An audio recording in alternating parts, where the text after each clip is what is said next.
Hi friends, இன்னைக்கு Karthigai Deepam serial episode செம்ம விறுவிறுப்பாக போயிட்டு இருக்கு.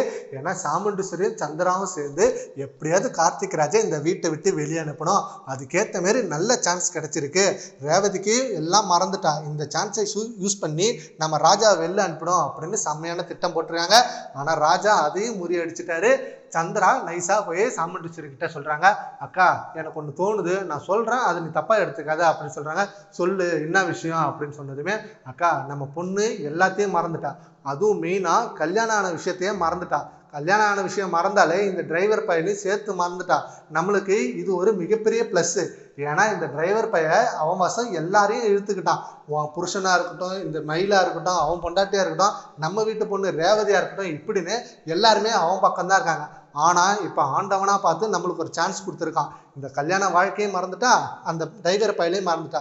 இதை வச்சு அவனை நம்ம வீட்டை விட்டு வெளியே அனுப்பிடலாம். நம்ம பொண்ணு இப்ப எப்பயும் போல நம்ம பொண்ணாவே இருந்துருவான். அவளுக்கு எந்த நினைவும் இல்லை. நம்மளுக்கு பிடிச்ச மாதிரி ஒரு நல்ல மாப்பிள்ளையை பார்த்து கல்யாணம் பண்ணி வைக்கலாம். இந்த சான்ஸை விட்டுறக்கூடாதுக்கா அப்படின்னு சொன்னதும் சாமுண்டீஸ்வரிக்கு அந்த ஐடியா ரொம்பவே பிடிச்சிருச்சு. நீ சொல்றதும் கரெக்டு தான். எப்படியா நம்ம அவளை வீட்டை விட்டு வெளில அனுப்பலான்னு பார்த்தா முடியாம இருந்தது.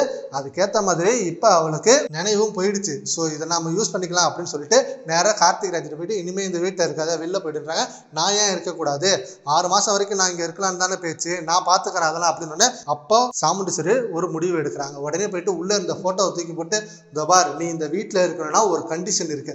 நீ நீ ரேவதி நல்லா இருக்கணும், அவ நல்லா வாழணும், அவ சந்தோஷமா இருக்கணும் அப்படின்னு நீ நினைக்கிறனா இருந்தா அவகிட்ட அவளுக்கு கல்யாணம் நடந்ததையும் பேசக்கூடாது, நீ தான் அவ புருஷன்றதையும் சொல்லக்கூடாது, இந்த 2 வருஷம் என்ன நடந்ததுன்றத நீ ஒரு மூச்சு கூட விடக்கூடாது, அப்படின்னா இந்த வீட்டில் இருக்கலாம் அப்படின்னு சொன்னதும் ராஜா கொஞ்ச நேரம் யோசிச்சுட்டு, சரி நான் ஒரு முடிவு எடுக்கிறேன், நான் 2 வருஷம் நடந்ததை எதுவுமே பேச மாட்டேன், நான் தான் அவ புருஷன், எனக்கும் அவளுக்கும் கல்யாணம் ஆனிச்சு அப்படின்ற விஷயத்த என் வாயில நான் சொல்லவே மாட்டேன். ஆனா நான் கடவுள் மேல நம்பிக்கை வச்சிருக்கேன். கடவுள் நம்பிக்கை எனக்கு அதிகம். அந்த கடவுள் எங்களை ஒண்ணு சேர்ப்பாரு. நீங்க வேணா பாருங்க, ரேவதிக்கு சீக்கிரமே என் நினைவு என்னை தேடி வருவா அப்படின்னு சொல்றாங்க.